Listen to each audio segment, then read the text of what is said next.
कहानी का पूरा आनंद लेने के लिए इसके पिछले भाग को सुनना बिल्कुल मत भूलिएगा। उसका लिंक मैं आपको डिस्क्रिप्शन बॉक्स पर दे दूंगी और साथ में कमेंट बॉक्स में पिन भी कर दूंगी, तो आप वहां से भी जाकर सुन सकते हैं। मालती जी रात भर चिंता में डूबी रही। सुबह उठी तो अलका चाय बनाकर तैयार थी। दीदी चाय पी ले। रुक बहना, अभी नहा कर आते हैं। मालती जी नहा कर आई। तब तक अलका सब्जी छौंकती थी और आटा गूंथ ली थी। सारे बच्चों को दूध में हॉर्लिक्स मिलाकर बिस्किट के साथ दे दी थी। जीजा जी चाय पी लीजिए, अलका ने सौम्य के पापा को कहा तो वो खाट पर बैठ गई। मालती जी आई और वह भी चाय पीने लगी। माँ कहाँ गई रे अलका? उन्होंने चाय पीते हुए पूछा। माँ अभी खेतों पर गई है, धान आज बटेगा ना, इसीलिए, अलका ने कहा तो मालती जी का मन छनक गया। वो उठी और सौम्य के पापा को लेकर बाहर निकल गई। रास्ते में गांव के सरपंच का घर पड़ता था। पहले वहां गई और उनसे मिली। मनोहर काका, ये माँ के साथ जो अन्याय हो रहा है वो आप लोग आंख बंद करके देख रहे हैं, कुछ क्यों नहीं करते? मालती जी के कथन पर वह सकपका गए। तभी गांव के वयोवृद्ध जयराम दादाजी आए। उन्होंने मालती जी की बात सुनी और मनोहर जी को डांटा। क्या बात है मनोहर, लोगों का पंच और पंचायत से विश्वास ही उठ जाएगा। बिटिया तुम घबराओ मत, मैं तुम्हारी माँ को न्याय दिलवाऊंगा। दादाजी माँ अभी खेतों पर गई है, भैया सब उपज अपने घर में ढो रहे हैं, कहीं लड़ाई ना हो जाए।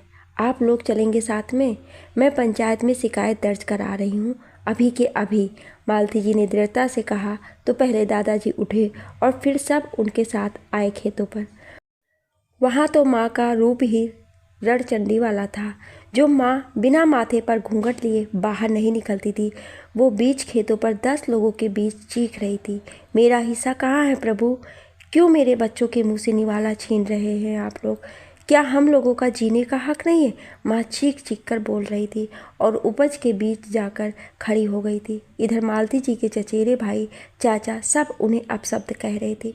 शर्म नहीं आती नौकी चाची, सब घोल कर पी गई। आज मजले काका क्या छोड़कर चले गए, रास्ते पर अपना तिरिया दिखाने निकल पड़ी हो। घर जाओ, जाकर रसोई संभालो।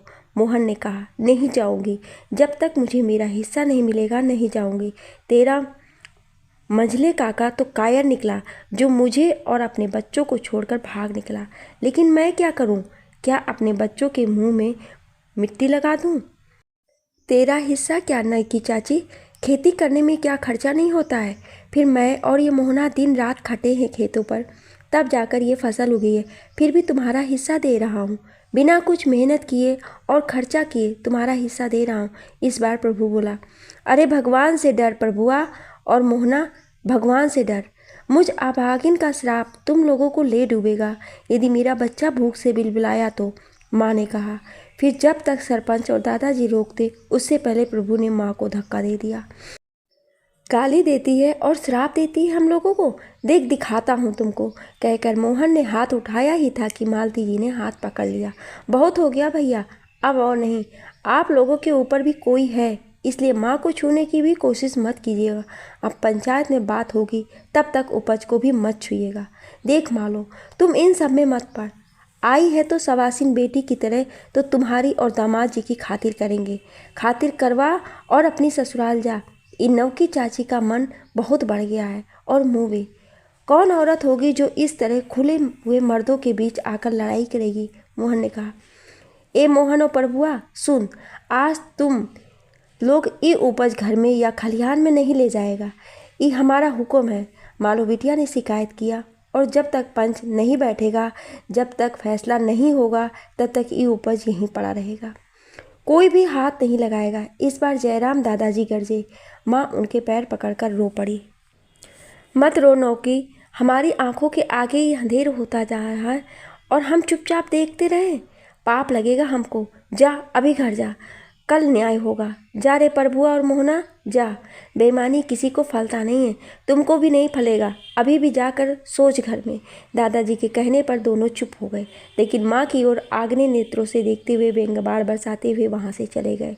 मालती जी ने माँ को संभाला, सरपंच और दादाजी को प्रणाम किया। दादाजी ने उन्हें न्याय का आश्वासन दिया कि कल पंचायत बैठेगी, उसी में दोनों की बात सुनी जाएगी। मालती जी माँ को लेकर घर आ गई।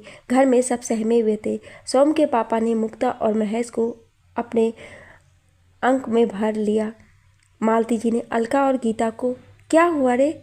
बड़ी दीदिया अभी दोनों भाभी आई थी और माँ को बहुत गाली देकर चली गई। चाची भी आई थी, बहुत गुस्सा हो रही थी। अलका ने कहा, तुम लोग डर गए क्या? तुम और सोम तो बड़े हो अलका, तुम दोनों को सब संभालना चाहिए। कोई बात नहीं, चलो खाना निकालो। माँ आज मेरी बड़ी वाली थाली निकालना, तो उसी में हम सब खाना खाएंगे। मालती जी ने माहौल को हल्का करने की कोशिश की। आधा बर्तन बिक गया लली, सब पेट की आग में सुहा हो गया। ये 2-4 बर्तन बचे, तब मैं निकली घर से बाहर कि अब भी नहीं निकली तो मेरे बच्चे भूख से बिलबिला जाएंगे। आपके बाबूजी तो पता नहीं दुनिया के कौन से बिल में छुप गए हैं, लेकिन मैं ये सब कैसे देखूं? आएंगे ना लली तो मैं उनसे एकदम बात नहीं करूंगी, देख लेना। माँ की आंखों में अभी भी पति के आने की आस झिलमिला रही थी। जरूर माँ, इसमें मैं तुम्हारा साथ दूंगी। मेरी इतनी प्यारी माँ को बाबूजी कैसे छोड़कर चले गए, ये ज़रूर पूछेगी उनसे। अभी चलो खाना खा लो और सो जाओ, कल पंचायत की बैठक में जाना है, कहकर मालती जी अलका को खाना लगाने में मदद करने लगी। माँ के चेहरे पर छोटी सी मुस्कान आ गई मालती जी को देखकर। जाने कौन सा हम पुण्य किए लली कि आप हमको बेटे के रूप में मिले। हर जन्म में हम आपकी माँ बनना चाहेंगे बिटिया। मैं भी माँ, हर जन्म में तुम्हारी कोख से जन्म लेना चाहेंगे। खाते खाते माँ की आंखें तरल हो गई। बड़े लाड से वो मालती जी को देखने लगी। फिर खाना पीना कर सब अपने बिस्तर पे सो गए। मालती जी पंचायत की बैठक के बारे में सोचते हुए सो गई। सबको इंतजार था कि कल बैठक में क्या होगा। इतनी आसानी से तो माँ का हक भाई सब देंगे नहीं, फिर क्या होगा? सुबह वातावरण बहुत शांत लग रहा था, बच्चे डरे हुए थे। अलका सुबह उठकर चूल्हे चौके में लगी हुई थी। मालती जी ने ज़रूरत का सारा सामान जो लाकर दिया था, सिर्फ गांव में दूध और सब्जी ले आती थी। मालती जी उठी और फ्रेश होने गईं। सुबह सुबह सब आम के बगीचों में चली जाती, कभी आकर स्नान करती तो कभी गांव की छोटी सी बहती नदी में स्नान कर लौटती। सब कुछ कितना निर्मल और स्वच्छ था। मालती जी ने सोचा, ये गुनगुनी होती सुबह में पक्षियों की चहचहाट, लाल लाल फैलती सूर्य की रश्मियाँ, मिट्टी की भीनी भीनी खुशबू, तालों में खेलते नहाते बच्चे, सब कितना मनोरम और नयनाभिराम लगता है। मन तृप्त हो जाता है। शहर के कोलाहल से दूर गांव की ये खूबसूरती अंत स्थल को छू जाती है। यदि भैया जैसे लोग बेईमानी पर ना उतर आए तो सामान्य ग्रामीण सीधे साधे ही होते हैं, थोड़े में ही संतुष्ट और खुश रहने वाले। कहाँ खोई हो मालो? पास की एक काकी ने पूछा, जिसके साथ मालती आई थी। कहीं नहीं काकी, बस माँ के बारे में सोच रही थी। छोटी सी उम्र में एक उम्र दराज से शादी, कच्ची उम्र में गृहस्थी, बच्चे संभालना, तब जाकर सब माँ को ही दोष देते हैं। मालती जी ने सूनी नज़रों से देखते हुए कहा, सब नहीं मालो, केवल प्रभु और मोहना ही। सब जान रहे हैं कि वह लोग अन्याय कर रहे हैं, लेकिन किसी को उनके खिलाफ जाने की हिम्मत नहीं है। अब तुम आवाज़ उठाई हो तो कुछ अवश्य होगा, काकी ने मालती जी को सांत्वना देते हुए कहा। उन्होंने सिर हिलाया, फिर वो सबके साथ घर की ओर आने लगी। घर पहुंचती उससे पहले ही दोनों भाभियां लगभग जबरन ही उन्हें अपने घर में ले आईं। मालती जी का और उनका घर तो एक ही दीवार से जुड़ा था। क्या हुआ भाभी, कोई बात है क्या? काहे मालो, हम ननद से बात नहीं कर सकते क्या? आखिर तुम हमारी मजली काकी की इकलौती बेटी हो। बेचारी बहुत अच्छी आत्मा थी, कभी किसी से कोई वैर नहीं था। मजले काका तो उस समय तो कभी घर छोड़कर नहीं गए, मोहना की पत्नी ने कहा। और क्या, इतने दिनों बाद हमारी ननद आई है तो हम स्वागत भी नहीं करेंगे? मालो, आपको आते ही नौकी चाची के बहकावे में नहीं आना चाहिए था। अब काका चले गए तो ये तो कुछ छोड़कर नहीं गए थे, हम लोग ही वो उन लोगों को देख रहे थे। प्रभु की पत्नी बोली तो मालती जी मुस्कुराई। हाँ भाभी, सही कहा आपने, लेकिन भाभी आप लोग क्यों कष्ट करेंगी? माँ बाबूजी की गृहस्थी है, माँ बाबूजी संभालेंगे ना। आप लोगों को इतनी चिंता करने की ज़रूरत क्या है? अब बाबूजी घर छोड़कर चले गए तो आप लोगों को उनकी गृहस्थी का भार लेने की क्या ज़रूरत है? उन्हें उनका हिस्सा दे दीजिए। अब माँ जैसे भी करके अपने खेतों में अदबटाई करवाएंगी और अपने बच्चों का पेट पालेंगी। मालती जी ने उन्हें मीठी मीठी जवाब देने की कोशिश की, लेकिन मालो, एक औरत होकर खेत पर जाएगी, सबके सामने मुंह उधार कर फसल उगवाएगी? ये तिरिया चरित्र की ज़रूरत क्या है? आखिर दोनों भैया हैं ना। खेत में काम करवाना मर्द लोगों को ही शोभा देता है। है ना मालो? मालती जी के जवाब से तिलमिलाई, लेकिन फिर शब्द संभालते हुए कहा, लेकिन भाभी, जब बच्चे भूखों मर रहे हो तो औरत को मुंह उधार कर तिरिया चरित्र अपनाना ही पड़ता है। और भाभी, माँ को उसका हक दे दो। मेरे भाई बहन भूखे ना मरते तो मैं ये पंचायत नहीं बुलाती, लेकिन अब पानी सिर से ऊपर हो गया है तो कोई उपाय नहीं है, मालती जी ने कहा और वहाँ से चल दी। सामने छोटे से स्टूल पर चाय का भरा हुआ कप और नमकीन रखा हुआ रह गया। दोनों भाभियां और अंदर से दोनों भैया कुड़कुड़ा कर रह गए। मालती जी अंदर घर में गई। माँ सामने खड़ी थी। दोनों कमीनों की बीबियां क्या समझाना चाह रही थी लली? बोलने दो उन्हें माँ, क्या फ़र्क पड़ता है जब तक हम सही के लिए लड़ रहे हैं। हमें किसी का डर नहीं है, मालती जी ने कहा और अलका से नाश्ता लगाने को कहा। घंटे भर बाद ही पंचायत की बैठक थी। उसके साथ नाश्ता करते और बातें करते घंटे भर का भी समय बीत गया। अलका को कहा सब बच्चों को देखे, सोम को भी समझा दिया। अब मालती जी सोम के पापा और नानी जी के साथ चल पड़ी। वहाँ बैठक में सब हाजिर हो चुके थे।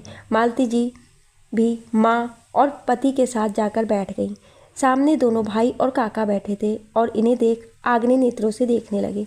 अब पंचों की कार्यवाही शुरू होती है। इससे पहले दोनों पक्ष ये जान ले कि पंच में परमेश्वर बसते हैं, इसीलिए पंच दोनों की पक्षों की बातें सुनकर जो निर्णय लेगी उसे दोनों पक्षों के लिए मान्य होगा। यदि ये मंजूर है तो कार्यवाही शुरू की जाएगी।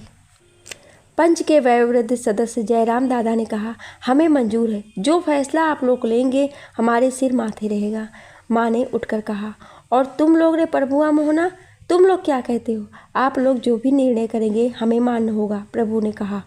ठीक है, अब कार्यवाही शुरू होती है, कहकर वह लोग कागज़ कलम लेकर सब लिखने के लिए तैयार हो गए। पहले शिकायत दर्ज की है सरयू लाल की बेटी मालती देवी ने। उनकी शिकायत है कि उनकी माँ को उनका हक नहीं मिल रहा है, तो इस बारे में मुझे ज़रा उनकी ज़मीन जगह का ब्यौरा दिया जाए। दूसरे सदस्य ने कहा। मालती जी के भाई सब मुस्कुरा रहे थे कि अपने तर्कों से वे लोग पंचों को मना लेंगे। प्रभु आगे बढ़ा और सारे कागज़ लेकर पंचों के सामने रखा। पंच सब पढ़ने लगे। सरयू लाल की ज़मीन का कागज़ कहाँ है, उसे भी सामने लाया जाए। माँ के हाथों से कागज़ लेकर मालती जी आगे बढ़कर जयराम जी को पेश किया। पंचों ने कागज़ का निरीक्षण परीक्षण करना शुरू किया। फिर सबने आपस में बात की और अब जिरह बारी आई। तो प्रभु जी और मोहना जी, ये आपके कागज़ रहे। इसके अनुसार आप लोगों की ज़मीन अपने पुरखों के तरफ से बलियाँ टार से पूर्वी मार्ट तक मिले हैं। पूर्वी मार्ट से आगे सरयू लाल की ज़मीन है, लेकिन खेती तो आप सब पर करते आ रहे हैं। क्या आप लोगों ने अब तक सरयू लाल या उनके परिवार को उनके हक की फसल उन तक पहुंचाई? जयराम दादाजी ने पूछा। सारे पंचों को प्रणाम। जी हाँ, सरयू काका ने कभी अपनी ज़मीन पर मेहनत नहीं की। हम लोग हमेशा ही अपने खेतों के साथ साथ उनके खेतों को जोता, बोया और जब फसल कटा तो हिस्सा उनके घर वालों को पहुँचाया, मोहनलाल ने कहा। लेकिन उनके परिवार का कहना है कि आप लोगों ने पूरा हिस्सा नहीं पहुंचाया। आप लोग बस फसल का 10वां हिस्सा उन तक पहुंचाया, बाकी आप लोगों ने रख लिया। पंचों की जिरह से दोनों भाइयों के पसीने चूने लगे, लेकिन इन लोगों ने अपने कुतर्क जारी रखे। आखिर सरपंच को पहले ही अपनी तरफ मिला चुके थे। माँ डर रही थी कि कहीं फैसला कहीं उनके पक्ष में चला जाए। पंचायत की कार्यवाही चल रही है और अब माँ अपने हिस्से के कागज़ दिखा रही है। तब पंचों ने कागज़ देकर प्रभु और मोहन से प्रश्न किया, जिससे वे लोग उल्टे सीधे तर्क देने लगे। देखो प्रभु, तुम लोगों ने सरयू लाल की ज़मीन को जोता, फसल उगाया, लेकिन जितना उनका हिस्सा होना चाहिए था वो नहीं दिया।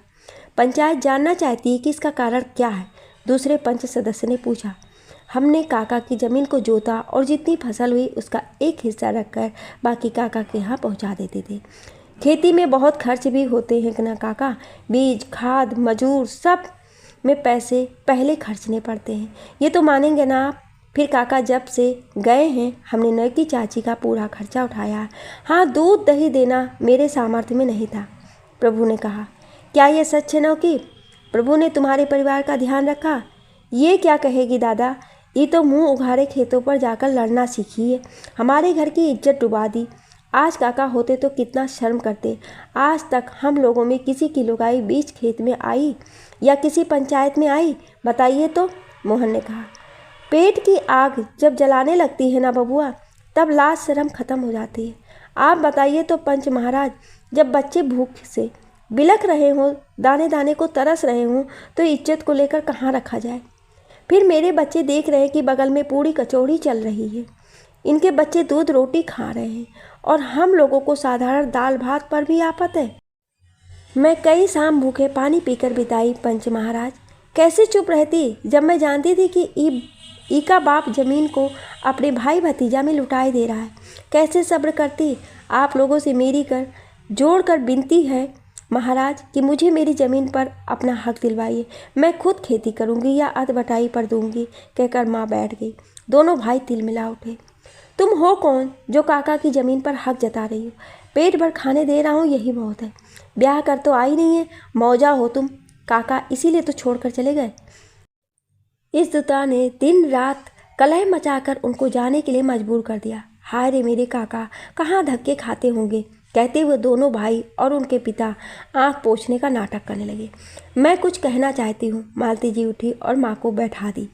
ये गांव की बेटी है, क्या इसको हक है बोलने का? हाँ बिटिया, तुम्हारी ही शिकायत पर तो पंचायत बैठी है, तुम अपना बात रखो। दोनों भाइयों के दखल को पंचों ने सिरे से नकार मालती जी को बोलने की इजाज़त दी। सभी बड़ों को मेरा प्रणाम। मैं किसी का अपमान करने नहीं आई हूँ, ना ही किसी का हक छीनने आई हूँ। मैं बस अपने नन्हे मुन्ने मासूम भाई बहनों को अच्छे से खाती पीती देखकर जाना चाहती हूँ। जब मैं यहाँ आई तो घर में एक अनाज नहीं था और ना ही कुछ और खाने की चीज़ें थी। ये ठीक नहीं था। सबको अपने हिस्से का हक मिलना चाहिए। पंचों से निवेदन है कि किसी का अपमान ना करते हुए मेरी माँ को ज़मीन पर खेती करने का हक दिया जाए, ताकि ये लोग इज्जत से अपनी ज़िंदगी चला सके। मालती जी ने सबको प्रणाम करते हुए अपनी बात रखी और बैठ गई। एक बात तय है प्रभु कि तुम लोगों को सरयू ने अधिकार दिया उसका खेत जोतने का, लेकिन अधिकार के साथ हमेशा कर्तव्य भी जुड़ा रहता है। तुम्हारा कर्तव्य था उसके परिवार को देखने का, उनकी ज़रूरतों को पूरा करने का। जयराम दादाजी रुके कुछ पल के लिए। अब हम आपस में बात करके फैसला सुनाते हैं, उन्होंने सबके सामने कहा और आपस में खुसुर फुसुर करने लगे। माँ डरी हुई थी, पता नहीं क्या हो। मालती जी ने माँ का हाथ थामकर उन्हें आश्वस्त किया। तभी पंच उनकी तरफ मुख करके बोलने के लिए मुखातिब हुए। तो दोनों पक्षों की बातों को सुनते हुए पंचायत इस फैसले पर पहुंचती है कि कागज़ के अनुसार सरई लाल की जो ज़मीन है उस पर उनकी पत्नी और बच्चों का हक समझा जाए। सरई लाल की पत्नी जैसे चाहे उस पर खेती कर सकती है। ये उन पर निर्भर करता है कि वो खुद खेती करे या अदबटाई पर दे या आपको खेती करने के लिए आग्रह करे। बोलिए दुल्हन, क्या चाहती हैं आप? अभी इस बात का फैसला हो जाएगा। सरपंच जी ने फैसला सुनाते हुए माँ से भी पूछ लिया। नहीं भैया जी, हम अदबटाई पर खेती कर लेंगे, माँ ने कहा तो पंच उसकी स्वीकृति दे दी। प्रभु और मोहन को चेतावनी दे दी गई, माँ की ज़मीन से वो तो दूर रहे। वे लोग नज़रों से ही माँ पर आग बरसाते हुए चले गए।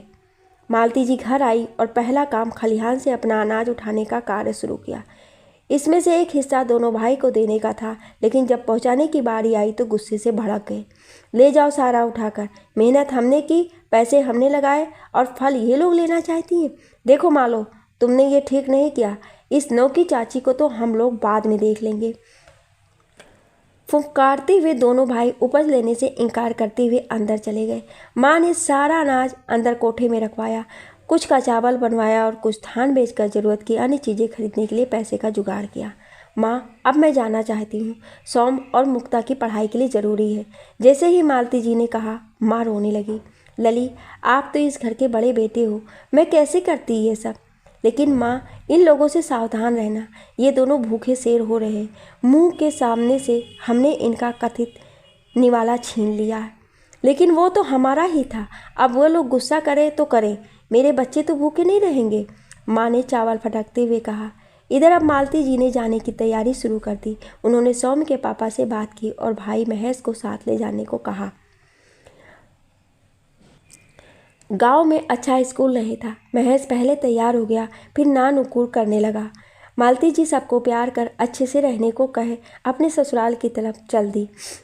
आते समय माँ और अलका खूब रोई, फिर भीगी आंखों से विदा किया। जाते समय माँ ने अपने पैरों की भारी पायल निकालकर उन्हें पहना दी। पंचायत के निर्णय से संतुष्ट मालती जी अब ससुराल के लिए निकल रही हैं।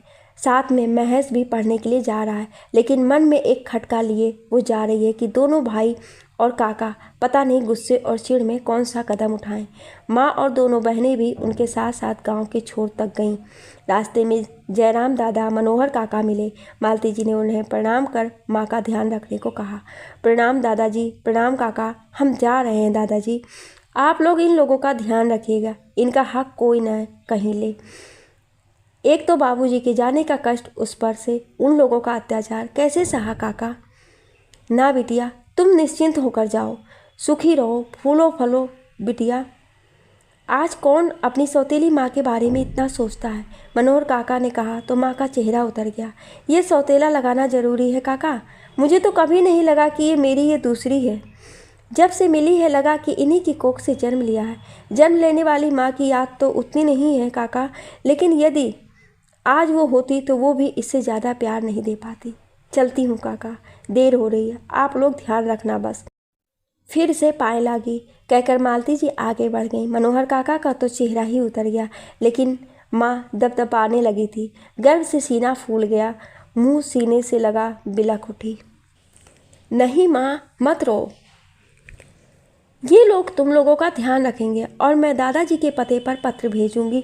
तुम बोल कर यहाँ का हालचाल लिखवा कर भिजवा देना, ठीक है ना दादाजी? हाँ बिटिया, जैसा कहोगी वैसा ही होगा। जा ये नौकी दुल्हन, जाकर दुर्गा महारानी के प्रसाद चढ़ाओ।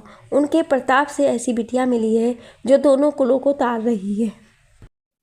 दादाजी के आश्वासन देने से माँ भी लौट गई और मालती जी भी भरे मन से ससुराल चली गई। वहाँ सास ने स्थिर होकर सब समाचार लिया। अच्छा किया जो भाई को ले आई, कुछ पढ़ा लिखा देना, सास ने कहा तो मालती जी थोड़ी संतुष्ट हुई। हालांकि जिठानी ने तंज कसा, लेकिन उसका उन्होंने ध्यान नहीं दिया। कुछ दिन रहकर अब वे लोग वापस कार्य क्षेत्र चले गए। वहाँ जाकर उनका रूटीन शुरू हो गया। महेश मुक्ता से 2 साल बड़ा था, इसीलिए उसी के स्कूल में उसकी क्लास में उसका नाम लिखा दिया। गांव के स्कूल में पढ़ने के कारण वो काफ़ी कमज़ोर था पढ़ाई में, लेकिन धीरे धीरे वो ठीक होने लगा। उसका मन भी लगने लगा और पढ़ाई की रफ्तार भी अच्छी हो गई। माँ से दादाजी के द्वारा पत्र व्यवहार चलता रहा और समाचार मिलता रहा। दोनों भाइयों ने माँ को परेशान करने की कोशिश की, लेकिन पंचों के कारण कुछ नहीं हुआ। मैं अधबटाई पर खेत देकर सुख से रही, लेकिन वो खेत पर जाती और काम करवाती। ऐसा ना हो कि अधबटाई वाले भी धोखाबाजी करने लगे। माँ की उन्होंने बहुत बदनामी करने की कोशिश की। तभी एक पत्र आया जिसने सबके मन को हरा कर दिया। जयराम दादाजी से माँ ने लिखवाया कि बाबूजी लौट आए हैं। पूरे 5 साल पर बाबूजी लौटे हैं। उस समय सोम इंजीनियरिंग कर रहा था और मुक्ता 10वीं में थी। महेश भी 10वीं की परीक्षा देने के बाद गांव जाने के लिए छटपटाया हुआ था। मालती जी ने इस बार मुक्ता और महेश को ले लिया और अपने मायके चल दी।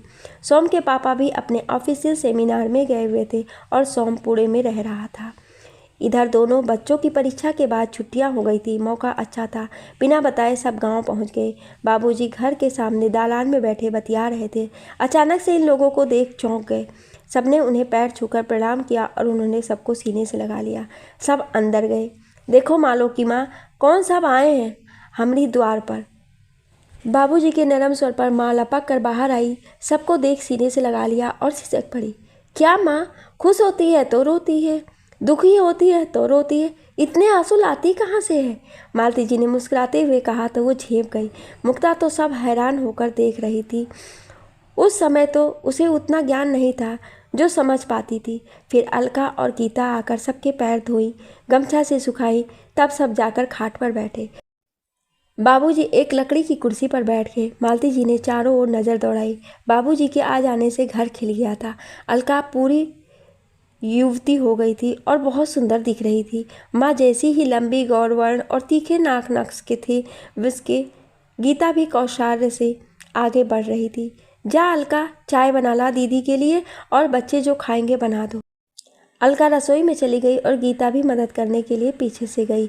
मालती जी ने मिठाई, नमकीन, चॉकलेट का एक पूरा थैला पकड़ा दिया। माँ, सब ठीक है ना अब? बाबूजी के लौट आने से घर की रौनक बदल गई। और बाबूजी, आप कहाँ चले गए थे? हम सब यहाँ कितने परेशान थे। प्रभु भैया और मोहन भैया ने कितना परेशान किया इन्हें, पता है आपको?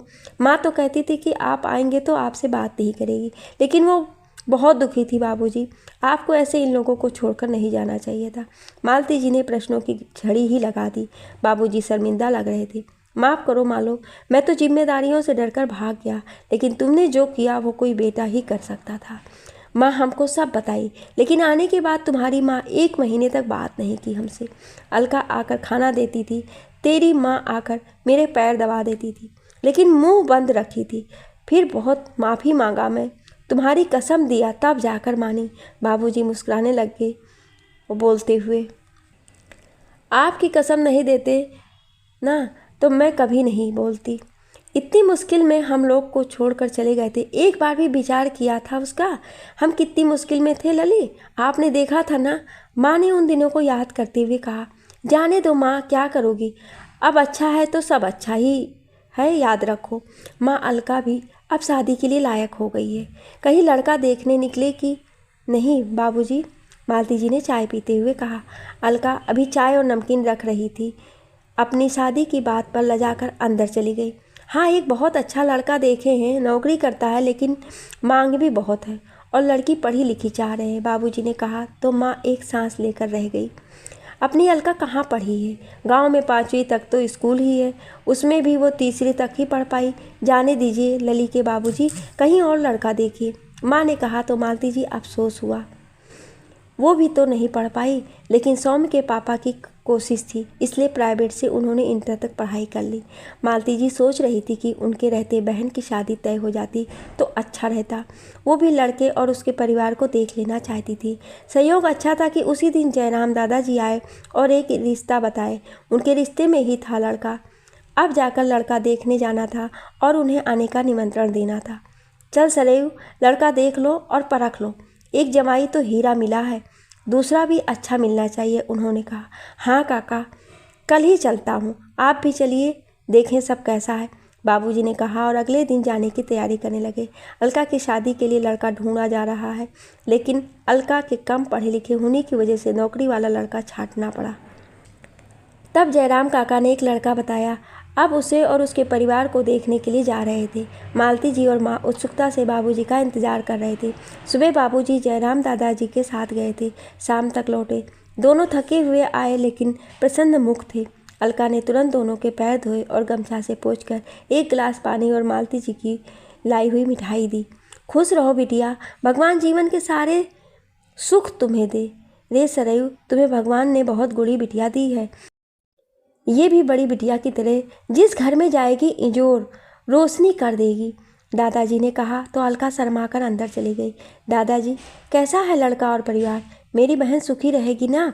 हाँ बिटिया, मैं तो पहले ही बता चुका हूँ, अब तुम्हारे बाबूजी बाकी का बता देगा, कहकर वो अपने घर चले गए। माँ ने देखा बाबूजी एकदम संतुष्ट लग रहे थे। हाँ मालो की माँ, लड़का एकदम राम जी हैं, देखने में भी और बातचीत में भी।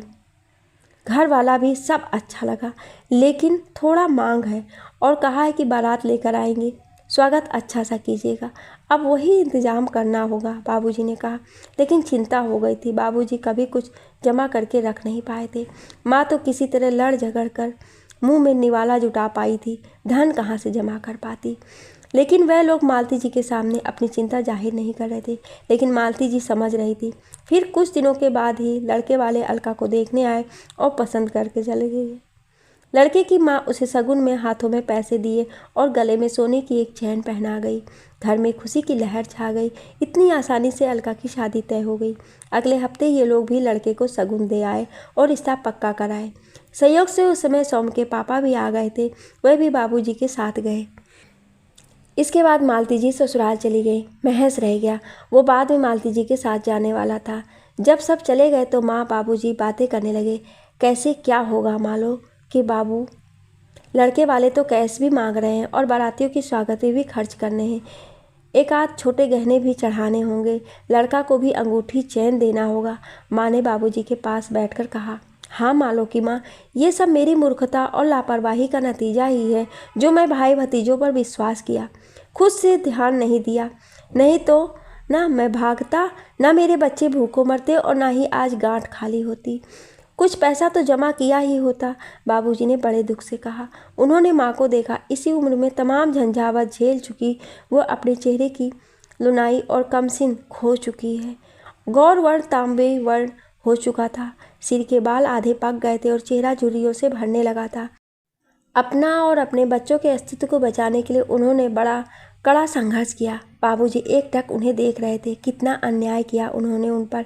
मालो से 2 वर्ष छोटी थी वो, जहाँ मालती जी दामाद जी की छत्र छाया में खिली हुई निश्चिंत और सुरक्षित थी, और इस सुरक्षा ने उनके चेहरे की चमक बढ़ा दी थी। वहीं बाबूजी के पलायन और लापरवाही ने माँ को अभी से बुजुर्ग बना दिया था। क्या देख रहे हैं जी? माँ शर्मा गई उनकी नज़र से। देख रहा हूँ मालो की माँ, मैंने कितना अन्याय किया तुम पर। बेटी बराबर लड़की को पत्नी बना दिया और जिसकी जिम्मेदारियों से भी भाग गया। बाबूजी ने माँ के हाथों को सहलाते हुए बोले, नहीं मालो के बाबू, आप अफसोस मत करिए। मुझे मालो जैसी बेटी की माँ बनाकर मेरे ऊपर उपकार ही किया। उनकी जैसी बिटिया मुझे हर जन्म में मिले, भगवान को यही मनाती हूँ। उन्हें अपनी कोख से जन्म दूं तो मेरा जन्म सार्थक हो जाएगा। आप नहीं थे और हम तिल तिल मरने को मजबूर हो रहे थे, तब वह एक देवी की तरह आई और हमारे दुखों को मिटाकर चली गई। मैं धन्य हो गई जी, उनकी जैसी बिटिया पाकर। माँ का चेहरा मालती जी के नाम लेने से ही दमक उठा था। वो मेरी बेटी नहीं, मेरा बेटा है। उसने तो मुझे बताया कि अपना हक कैसे लिया जाता है, इसीलिए तो मैं घर छोड़कर चला गया था कि तुम लोगों का पालन नहीं कर पा रहा था। बाबूजी ने दुख से कहा। वो सब छोड़ो जी, अब अलका की शादी कैसे होगी ये बताओ। माँ का सवाल भारी था। एक काम करते हैं मालो की माँ, वो पूर्वी मार्ग से आगे जो माधोपुर वाली ज़मीन है ना, वो बेच देते हैं। वो बहुत दूरी भी पड़ती है और उसे हम जाकर देख भी नहीं पाते। हाँ जी, सो तो है, बिना ज़मीन बेचे तो उपाय ही नहीं है। बस बिटिया खुश रहे अपने घर संसार में, माँ ने अपनी आंखें साफ करते हुए कहा। फिर बाबूजी ज़मीन बेचने के लिए गांव में लोगों से संपर्क करने लगे। ये उनके भाई को पता चला तो उनके पास आए। सरयू भाई, पिछले दिनों बहुत कुछ हुआ, उसके लिए मुझे माफ़ कर दो। अब हम भाई हैं तो कभी अनबन कभी प्रेम बना ही रहेगा। बच्चे क्या जाने हमारे प्रेम को, हमारे लगाव को। भाई की बात को पहले समझ ही नहीं पाए बाबूजी, इसीलिए सिर हिलाते रहे। माँ अंदर से सब टोह ले रही थी। भैया क्या बात है, आज अचानक भाई प्रेम की दुहाई देने की ज़रूरत कैसे पड़ गई आपको? बाबूजी ने अंत में पूछा। उनकी उत्सुकता चरम पर थी। बोलना ये था कि यदि बिटिया की शादी के लिए पैसों की ज़रूरत है तो मुझसे ले लो। ज़मीन क्यों बेच रहे हो? बाबूजी और माँ भी आश्चर्यचकित हो गए। जो कल बच्चों को निवाले देने में आनाकानी कर रहे थे, वो आज बेटी की शादी के लिए पैसों की मदद की बात कर रहे थे।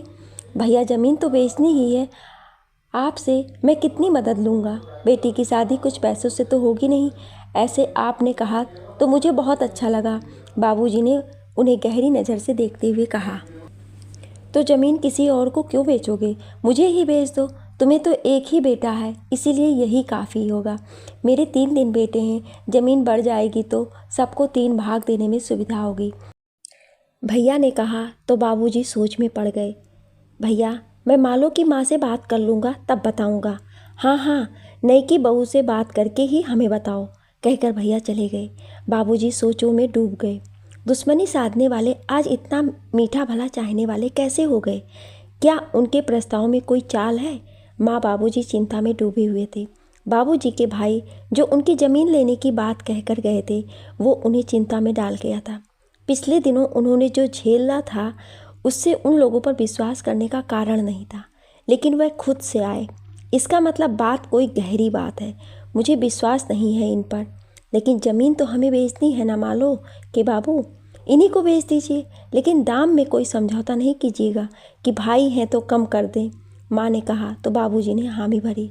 फिर बाबूजी ने गांव में ज़मीन का दाम लगवाकर वही दाम अपने भैया को बता दिया।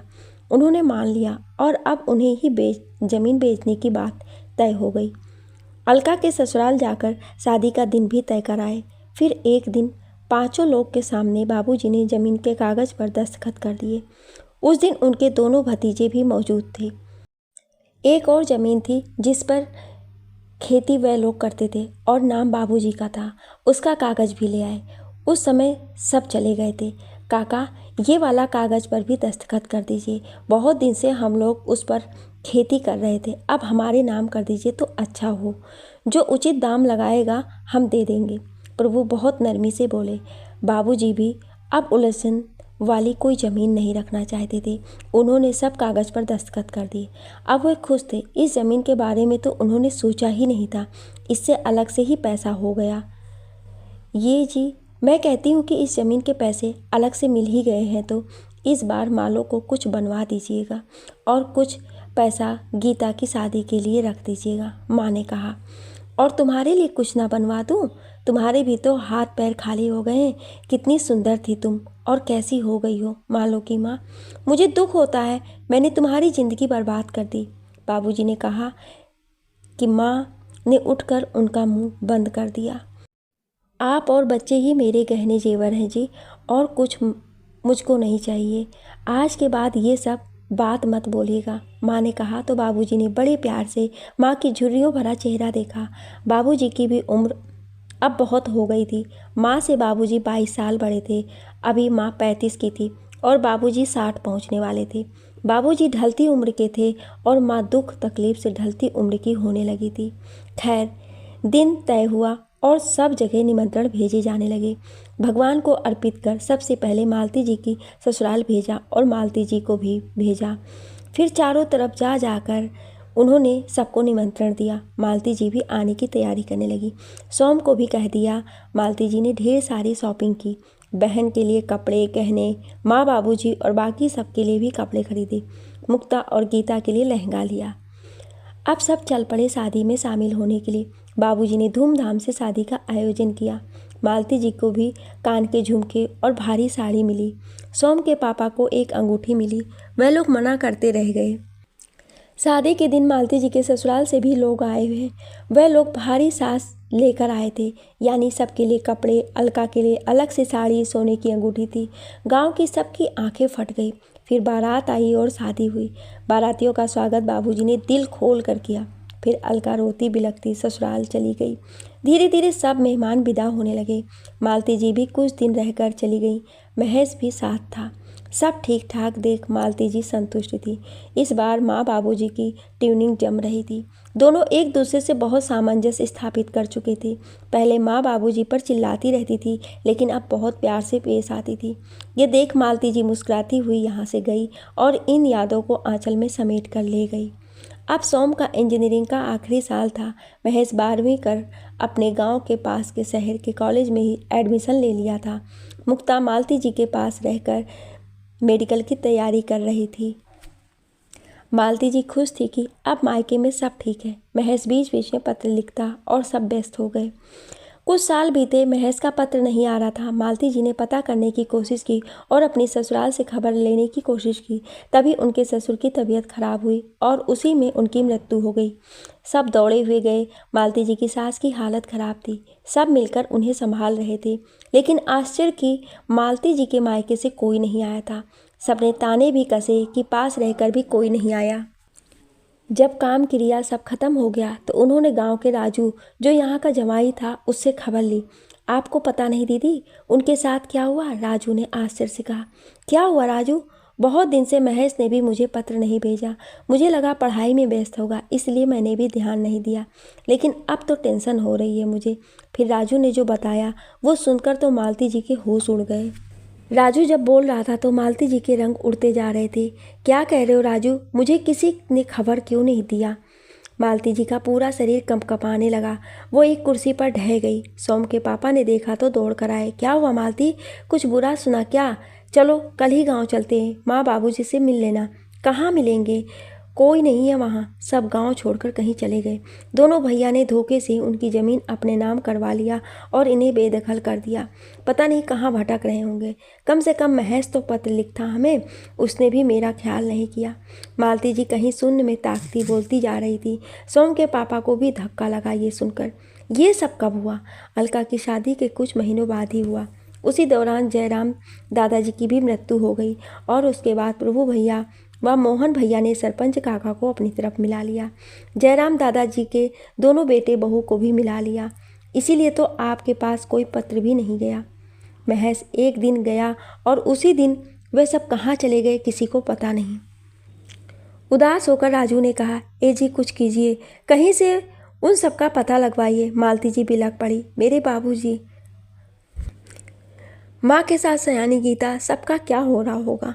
चलो आज ही हम एक बार गांव जाते हैं, शायद कुछ खबर मिले। दोनों तैयार हुए और सोम अपनी माँ को समझाकर निकल गए। गांव पहुंचकर मालती जी पहले सरपंच के यहाँ गई। वह तो इन्हें देखकर ही नज़र नीची कर लिया। क्या काका, आखिर सबने मिलकर मेरे माँ बाबूजी को यहाँ से बेदखल कर ही दिया ना। ना बिटिया, हमने कुछ नहीं किया। वो तो प्रभु और मोहन ने कब उनसे सारी ज़मीनों पर सरयू भैया के दस्तखत ले लिए, पता ही नहीं चला। और आप लोगों ने कुछ नहीं किया? क्यों नहीं किया? क्या गांव में हो रहे अनाचार को रोकने की जिम्मेदारी आप लोगों की नहीं थी? मालती जी के सवाल पर उन्होंने चुप्पी साध ली। मालती जी फिर अपने घर की तरफ गईं। वहाँ दोनों भाई खेत गए थे और भाभियाँ थीं। वो घर के पास जाकर रोने लगी। थोड़ी देर बाद भाई घर आए तो मालती जी को देखकर चौंक गए। भैया, माँ बाबूजी अब कहाँ चले गए? इस तरह गांव छोड़कर? उनका तो और कोई ठिकाना नहीं था। पता नहीं मालो, एक दिन काका आए और बोले कि वे सब ज़मीन बेचना चाहते हैं। हम लोग उनको कितना समझाए, लेकिन नौकी चाची ने पता नहीं उनके दिमाग में क्या भर दिया कि वह कुछ नहीं सुने और हम लोगों को ज़मीन बेच दिए। ये भी नहीं बताए कि कहाँ जा रहे हैं। भाइयों की बात सुनकर मालती जी का खून खौल गया, लेकिन अपने आप को संभाला और घर के अंदर जाकर स्मृतियाँ सहेजने लगी। उनके आंसू निकल आए। यही अलका की शादी में सब कैसा गुलजार लग रहा था और आज कैसा सन्नाटा पसरा हुआ है यहाँ। सबसे बड़ी बात है कि सयानी लड़की को लेकर कहाँ भटक रहे होंगे। दोनों लौट आए। उसी समय से मालती जी के हृदय में एक हुक घुस गया। वह फिर ससुराल से भी सौम्य के पापा के साथ शहर चली आई। वह अपनी गृहस्थी में लग गई। सौम्य की भी नौकरी लगने वाली थी। मुक्ता मेडिकल में एडमिशन ले चुकी थी, लेकिन जब कभी मालती जी को उन सब की याद आती, मन बिखरने लगता। तब सौम्य के पापा भी तसल्ली नहीं दे पाते। एक दिन महेश का पत्र आया तो मालती जी जैसे जी गई। सोम आया हुआ था। उसने तुरंत पत्र खोलकर पढ़ा तो बाबूजी की खराब तबीयत की खबर थी। महेश ने पता भेजा था। सोम के पापा आए तो मालती जी ने बताया। दोनों अगले दिन ही निकल गए। दिए गए पते पर दोनों पहुँचे। एक पिछड़ी बस्ती में एकदम साधारण से 2 कमरों में एक मकान में उनका निवास था। मालती जी पहुँचकर ठिठक गई।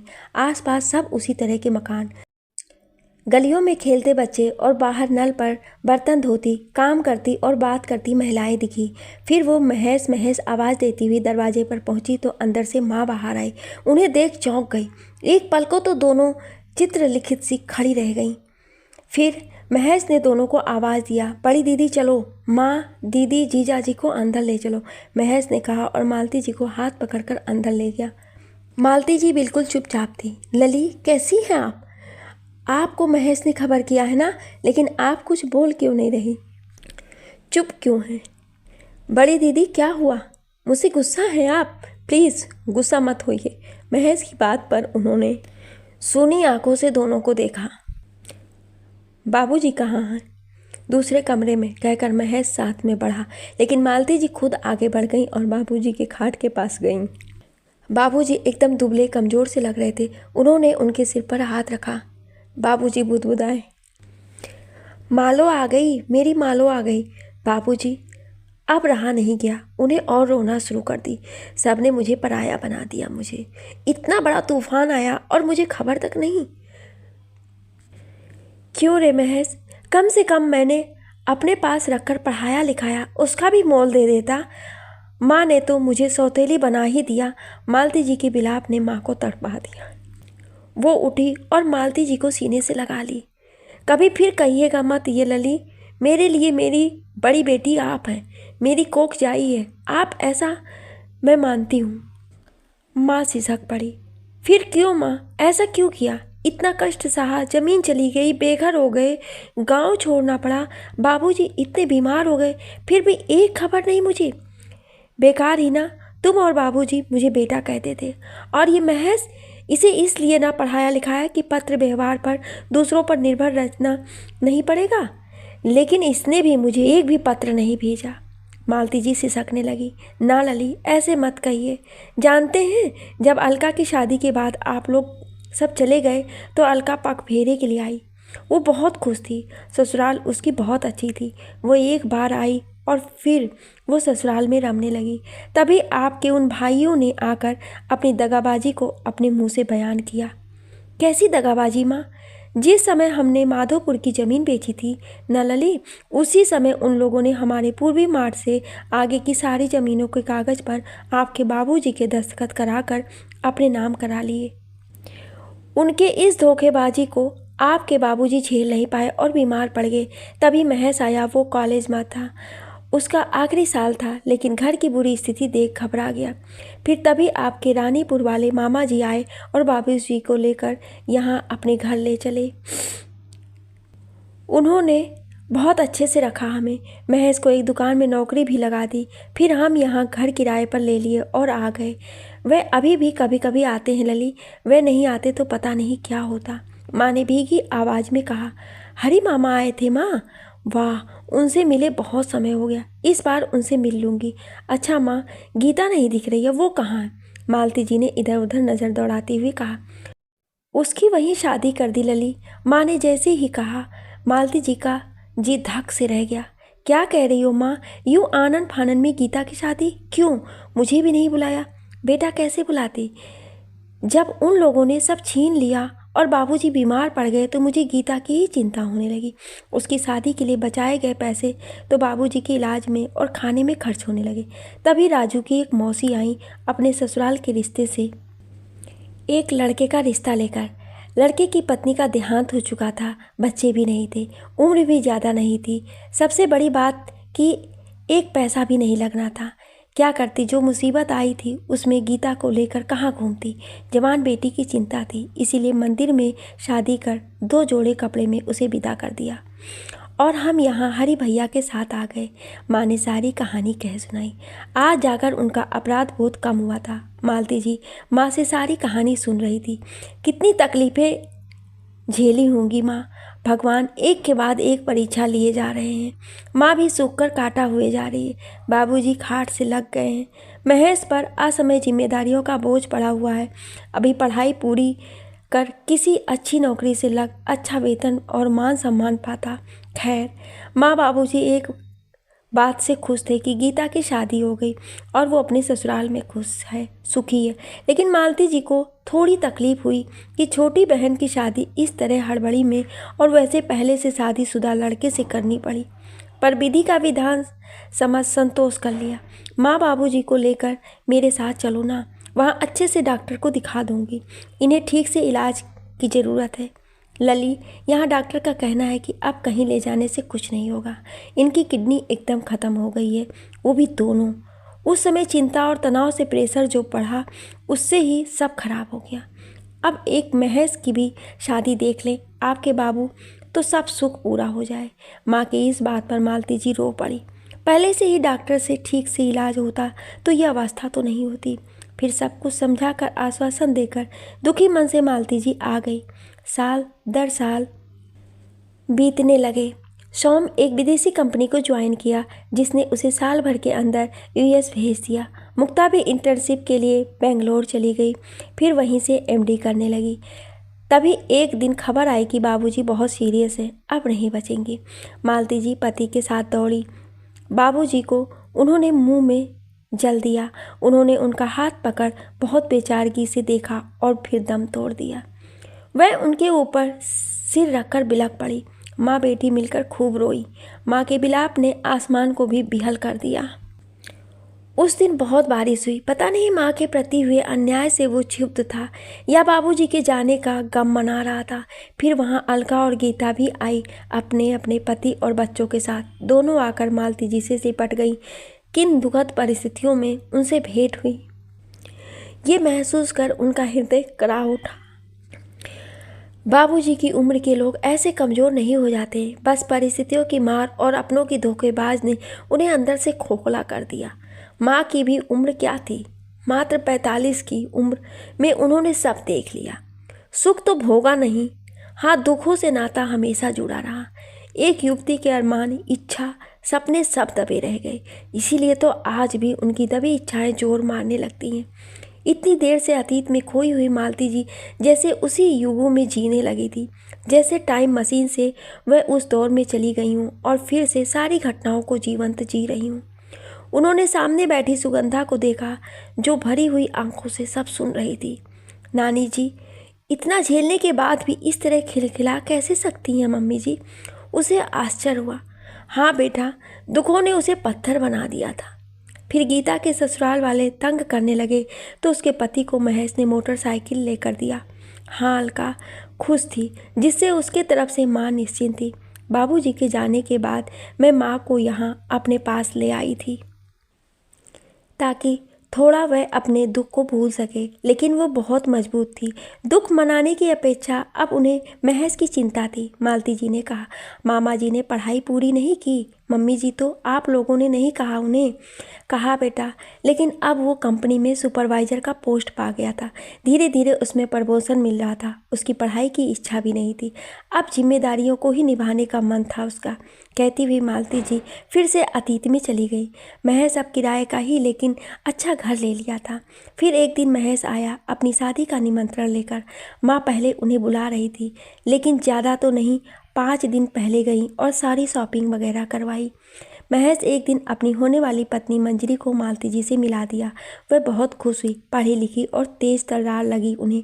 फिर शादी में अलका और गीता भी आई। शादी के एक दिन पहले सोम, मुक्ता और उनके पापा भी आ गए।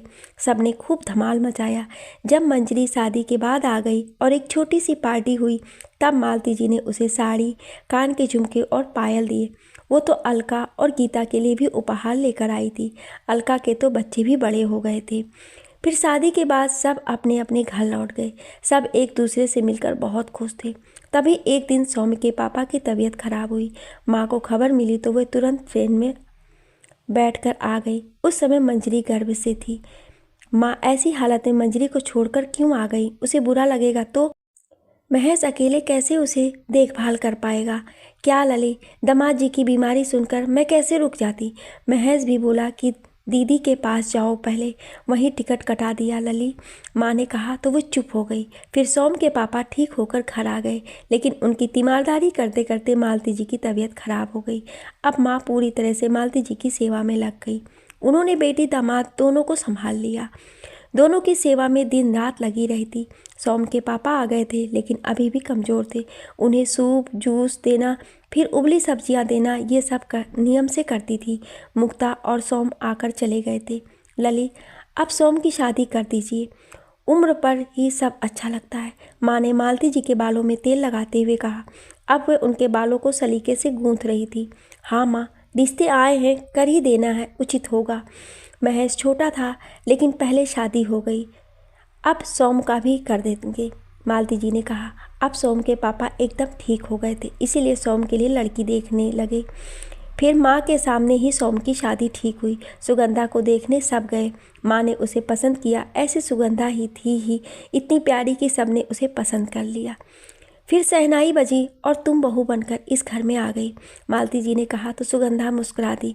लेकिन नानी जी ने बहुत संघर्ष किया है ना मम्मी जी, आप साथ नहीं देती तो उनका जीवन और भी कठिन हो जाता। सुगंधा की बात पर मालती जी कुछ कहती, इससे पहले आवाज़ आई, दोनों सास बहू मिलकर मेरी बुराई कर रही हो, कब से? नानी जी की आवाज़ सुनकर दोनों चौंकी। तभी वो आकर पास बैठ गई। लेकिन ये एकदम सही है बहू कि लली ने मेरा बहुत साथ दिया। यदि मेरे साथ नहीं होती तो आज मैं होती कि नहीं? इस बात पर मालती जी ने उनका हाथ पकड़ लिया। दोनों एक दूसरे के गले लग गईं। सच में रिश्ते में भले ही माँ बेटी हो, लेकिन उम्र के हिसाब से दोनों सहेलियाँ ही थीं। मालती जी अपनी बहू सुगंधा के साथ सब बातें कर ही रही थी कि अचानक नानी जी आ जाती हैं। वो आकर ही शिकायतें करने लगती हैं कि वह दोनों उनकी ही शिकायत कर रही हैं। नानी जी आपकी शिकायत नहीं, आपकी तारीफ कर रही हैं मम्मी जी। आप कितना साहसी और कितनी दृढ़ थीं कि हर परिस्थितियों का सामना किया, लेकिन हार नहीं मानी। सुगंधा की आंखों में सच में नानी जी के लिए बहुत आदर और प्रशंसा के भाव थे। नानी जी ने उसे गले से लगाकर उसका माथा चूम लिया। फिर मालती जी को बड़े प्यार से देखते हुए कहा, ये मेरी बड़ी बेटी यदि साथ नहीं होती तो ना बहू तो आज ये नानी दिखाई नहीं देती। जब भी मैं मुश्किल में पड़ी, ये मेरी पीठ पर साथ देने के लिए खड़ी हो गई। इतना तो मेरे लिए किसी ने नहीं किया। नानी जी ने कहा, यह आपकी बड़ी बेटी है तो आप इन्हें आप करके क्यों बोलती हैं नानी जी? बेटी को तो तुम ही बोलना चाहिए ना, सुगंधा ने चिढ़ाया पहले और फिर एक अपने हृदय में जलता हुआ प्रश्न उनके सामने रख दिया। ये मेरी बेटी है, लेकिन ये भी सच्चाई है कि इन्हें मैंने अपनी कोख से जन्म नहीं दिया। इनकी जन्मदायिनी माँ मुझसे बड़ी है, बहू रिश्ते में भी और उम्र में भी। फिर जब मैं ब्याह कर आई तो इनके बाबूजी से बहुत छोटी थी और मुझे कोई ज्ञान नहीं था। मैं लली को देखी तो इनमें एक बड़ी बहन को देखा। ये मेरा बहुत ख्याल रखती थी, इतना कि मेरे लिए अपने बाबूजी से लड़ जाती थी। नानी जी बोलते हुए मालती जी का हाथ अपने सीने पर रख लिया, प्यार से उसे सहलाने लगी। सुगंधा का इस रिश्ते के एक नए रूप से परिचय हो रहा था। मम्मी जी आपको बहुत मानती थी, है ना? नानी जी, सुगंधा का प्रश्न दोनों माँ बेटी को मुस्कुराने पर मजबूर कर दिया। केवल मानना इसको नहीं कहेंगे बहू। लली के साथ पता नहीं मेरा क्या रिश्ता था कि ये मुझे तनिक भी तकलीफ में नहीं देख सकती थी। जब मैं आई तो मात्र 12 साल की थी। मैं विवाह और पति का मतलब नहीं समझती थी। मैं इनके बाबूजी के डर से लली की साड़ी में अपनी साड़ी की गांठ लगाकर सोती थी। पहली बार जब मेरा मासिक धर्म आया तो माँ बनकर समझाया, बाबूजी माँ को थोड़ा समय दीजिए, धीरे धीरे उससे बात कर बहलाइए। पता है उस समय इनके बाबूजी शर्म से धरती पर गड़ गए थे। उस समय उन्हें लगा कि उन्हें इतनी कम उम्र की लड़की से शादी नहीं करना चाहिए था। मुझे तो कुछ पता ही नहीं था शादी क्या होती है और पति के साथ कैसे रहते हैं। नानी जी बोल नहीं रही थी, उस युग में जैसे सी खो सी गई थी। मैं रिश्ते में इनकी माँ थी और इन्होंने मुझे हमेशा माँ का दर्जा दिया, लेकिन मेरे लिए मेरी बड़ी बहन, मेरी माँ, मेरी अभिभावक और मेरी तारणहार थी। हर दुख में ये ऐसे आकर मेरे साथ खड़ी हो जाती थी जैसे अपने आंचल तले मुझे छुपाकर दुखों से दूर कर देगी। तो बताओ बहू, ये तो मुझसे बड़ी हुई ना, फिर मैं कैसे इन्हें तुम कह सकती हूँ? और जो मैं इतना डांटती हूँ, गुस्सा करती हूँ और तुम मुंह बना लेती हो, उसका क्या? मालती जी ने कहा। अभी वो जवाब देती ही कि बाहर से आवाज़ आई, माँ जी देखिए ना, सोना की तबीयत खराब हो रही है, जल्दी से आइए। अब ये कौन बुला रहा है तुमको? किस किस से दोस्ती कर लेती हो, मुझे समझ नहीं आता। मालती जी ने गुस्सा कर कहा। सुगंधा देखती रह गई। अभी दोनों के रिश्ते की जो कड़ी दिख रही थी, अभी दूसरों की कड़ी नजर आने लगी। लली गुस्सा मत कीजिए, वो सड़क के उस तरफ जो कोने वाला घर है ना, बेचारा बहुत गरीब है। उसकी पत्नी को बच्चा होने वाला है, 4 बेटी हो चुकी है, ये 5वां होने वाला है। शायद अस्पताल ले जाने की ज़रूरत पड़े, कोई उसके पास नहीं है, जाने दीजिए ना लली। नानी जी ने गिड़गिड़ाते हुए कहा। हाँ तो जाओ ना, मना करने से मानोगी थोड़ी ही। लेकिन ये सब बंद करो, चलो जाओगी तो सबको बड़ा ख़राब लगेगा। और मिठाई मिठाई करते मत आना। खाती तो नहीं, सोम के पापा खाने लगते हैं और उनका डायबिटीज़ बढ़ जाता है। मालती जी ने विरक्त होकर कहा। ना लली, अब किसी से ना कहूँ मिठाई के लिए, अब जाने दीजिए मुझे, कहकर चली गई नानी जी। फिर सुगंधा अपने काम में लग गई और मालती जी सोम के पापा से बातें करने लगी। वो भी आए थे और चाय पीना चाह रहे थे। सुगंधा चाय बनाई और 2 कप लेकर उनके कमरे में दे आई। पापा जी कुछ बना दूँ, खाइएगा? कुछ क्या, उपमा बना दो, मीठा बिल्कुल मत डालना और थोड़ा माँ के लिए भी रख देना, उसे पसंद है। सुगंधा मुस्कुराने लगी और उपमा बनाने चली गई। थोड़ी देर बाद सोम भी आ गए। तब मम्मी पापा को उपमा देकर वो सोम के पास बैठ गई। वह भी बहुत खुश था सुगंधा के व्यवहार से। यहाँ बहुत अच्छे से सबके साथ सामंजस्य स्थापित कर लिया था उसने। कल तैयार रहना, सुबह नाश्ता करके निकलेंगे, बाहर ही लंच करेंगे और मूवी देखकर रात का डिनर करते हुए आएंगे, सोम ने कहा। ठीक है, लेकिन एक बार मम्मी जी से पूछ लूँ। मम्मी कुछ नहीं कहेंगी, उनसे मैंने कह दिया है, सोम ने कहा। सोम, एक बात कहूँ, एक दिन मैं नानी जी को मूवी दिखाने ले जाना चाहती हूँ। तुम यदि चाहो तो मम्मी पापा को भी ले लेंगे, रात का डिनर करते हुए आएंगे, सुगंधा ने कहा। तो सोम मुस्कुरा दिया। मेरी पत्नी दुनिया की अनोखी पत्नी है, जब सब अपने पति के साथ अकेले समय बिताने का बहाना चाहती हैं। मेरी पत्नी घर भर को साथ ले जाना चाहती है। सोम की बात पर सुगंधा शर्माते हुए मुस्कुरा दी। आपके साथ तो जीवन भर घूमना ही है। अभी आपके साथ बेंगलोर चली जाऊंगी तो घूमने के लिए हम दोनों ही रहेंगे ना, इसीलिए प्लीज़ सोम ले चलिए ना सबको, सुगंधा ने मनुहार करते हुए कहा। ठीक है, तुम तैयार करना सबको, मैं तो नहीं कहने जाऊंगा, ऐसे भी बड़ा ऑड सिचुएशन लगता है। पत्नी के साथ साथ मम्मी पापा और फिर नानी जी को भी लेकर के जाना। ठीक है, तुम्हें पसंद है तो मुझे क्या दिक्कत, सोम ने कहा। रात को 10 बजे नानी जी आईं। आकर पहले बाथरूम में नहाई, फिर कपड़ा पहनकर बोली, मुझे एक चाय दो। इस समय चाय नानी जी? खाने का समय है ना, खाना तो खाया ही नहीं जाएगा। पता है बहू, सोना को 4 लड़कियों पहले से थी। इस बार सास बोली थी कि चेक करा लो तब रखो। उस दिन वो चेक कराने ही जा रहा था, मैं देखी तो मैंने कह दिया कि लड़के का पूरा लक्षण है, चेक मत करवाओ। उसने मेरी बात मानकर चेक नहीं करवाया। देखो बेटा हुआ, क्या सुंदर बच्चा हुआ, एकदम कृष्ण भगवान। मैं तो नाल काट कर आई, दर्द ऐसा उठ गया कि अस्पताल भी नहीं जा सकी। ऐसी आंधी पानी में कोई साधन भी नहीं था। मैंने कहा छोड़ो, सब मैं कर दूंगी, मुझे मिठाई खिला देना। मिठाई बोलकर नानी जी ने जीभ काट ली। सुगंधा मुस्कुराने लगी, लेकिन मालती जी का चेहरा कड़ा हो गया। एक बार कहा ना मिठाई मत मांगना, फिर क्यों बोली? अरे तो वो क्या लाकर दे ही देगा क्या? मैंने ऐसे ही बोल दिया। नानी जी सिटपिटा गई। अरे वो गरीब आदमी ले ही आएगा तो उसको तंग क्यों करना? माँ गुस्सा हो ही रही थी कि अच्छा गलती हो गई, फिर ऐसा नहीं होगा। नानी जी अपने कान पकड़ लिए, लेकिन मालती जी की चिंता कम नहीं हुई। अगले दिन सबको मनाकर सुगंधा घूमने, मूवी दिखाने और बाहर खाना खाने के लिए मना ली। नानी जी तो बेहद खुश थी। उन्होंने एक डीप नेवी ब्लू रंग की साड़ी निकाली। सुगंधा भी अंदर कमरे में तैयार होने लगी। तैयार होकर बाहर निकली तो नानी जी और माँ में बहस हो रही थी। क्या हुआ मम्मी जी? देख, ये इसने किस रंग की साड़ी पहनी है। जब भी पसंद करेंगी चटक ही पसंद करेंगी। मेरे पास इतनी सोबर कलर की साड़ियाँ हैं, लेकिन मजाल है जो इसे पसंद आ जाए। कुछ उम्र का भी तो ख्याल रखना चाहिए ना। सब कहती हैं कि आपकी माँ कितना चटक पहनती हैं और हंसती हैं।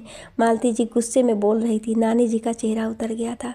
मम्मी जी, नानी जी ने तो सारी ज़िंदगी हवन कर दी अपने मन का भी कभी खाया पहना नहीं।